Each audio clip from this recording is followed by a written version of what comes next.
நம்ம ஊரில் உள்ள பெண்கள்லாம் பார்த்தீங்கன்னா கரப்பாம்பூச்சிக்கு பயப்படுவாங்க. அதுவும் ஆண்கள் பக்கத்தில் இருக்கும்போது தான் பயப்படுவாங்க.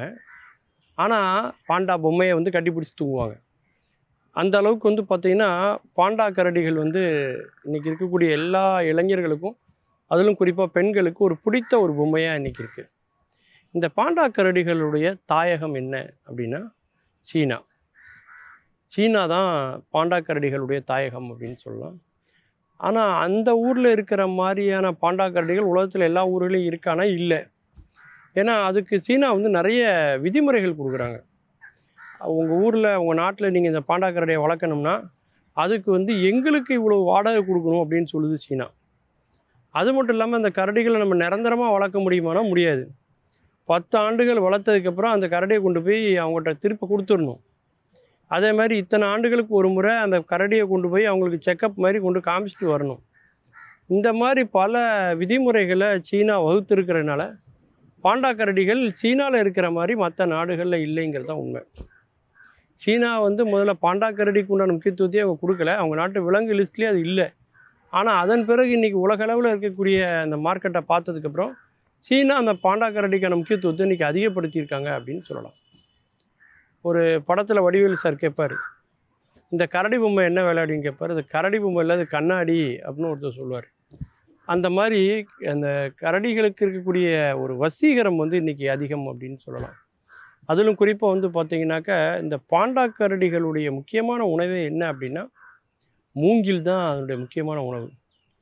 மூங்கிலை வந்து அது வந்து நம்ம மனிதர்களை மாதிரியே நல்லா உட்கார்ந்து தன்னுடைய 2 முன்னங்கால்கள் தான் கைகள் மாதிரி அதை வந்து எடுத்து அந்த பொறுமையாக அந்த மூங்கிலை வந்து அது வந்து சாப்பிடும். அதிலும் குறிப்பாக வந்து பார்த்திங்கனாக்கா அந்த மூங்கிலை பிடித்து கொள்கிற அளவுக்கு அதனுடைய கையில் வந்து பார்த்திங்கன்னா 6 விரல்கள் இருக்கிறத நீங்கள் பார்க்கலாம். இந்த பாண்டா கரடி வந்து ஒரு 20 கிலோ 30 கிலோ 40 கிலோ எடை உள்ள பொருட்களை சாப்பிடும், உணவு சாப்பிடும். ஏன்னா அதுக்கு பசி எடுத்துக்கிட்டே இருக்கும். அதே மாதிரி அதனுடைய கழிவு நீக்க உறுப்பு வந்து பார்த்திங்கன்னா அதனுடைய கழிவுகளை வெளியேற்றிக்கிட்டே இருக்கும். அது ஒரு 25 கிலோவுக்கு தினமும் அதை வெளியேற்றிக்கிட்டே இருக்கும். தூங்கும், சாப்பிடும், வெளியேற்று, இந்த 3 தான் அந்த பாண்டா கரடி பண்ணக்கூடிய முக்கியமான பிரதான வேலை. இந்த பாண்டா கரடியினுடைய கழிவை ஃபோட்டோ எடுத்து வீட்டில் நிறைய பேர் மாட்டி வைக்கிறாங்க பல நாடுகளில். அந்த அளவுக்கு வந்து அது வந்து அதிர்ஷ்டத்தின் அடையாளமாக அது வந்து பார்க்கப்படுகிறது.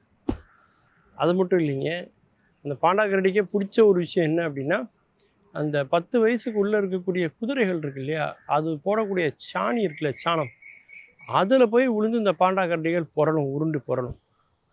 அந்த அளவுக்கு தன்னுடைய உருவமே வந்து பார்த்திங்கன்னா மாறிடும். அந்த நிறமே மாறுற அளவுக்கு அது வந்து உருண்டு புரண்டு அதில் வந்து எஞ்சி வர்றதை நம்ம பார்க்கலாம். இந்த பாண்டா கரடிகள் வந்து பார்த்திங்கன்னா பார்க்கறதுக்கு வந்து கொழு கொழு கொழுன்னு இருக்கிற மாதிரி இருக்கும். ஆனால் அது குட்டியாக இருக்கும்போது பார்த்திங்கன்னா அது வந்து ஒரு 1/2 அடி ஸ்கேல் அளவுக்கு தான் சின்னதாக தான் இருக்கும். அதன் பிறகு தான் அது வந்து ஒரு குறிப்பிட்ட உயரத்துக்கு மேலே அது வந்து வளர்ந்து வருது.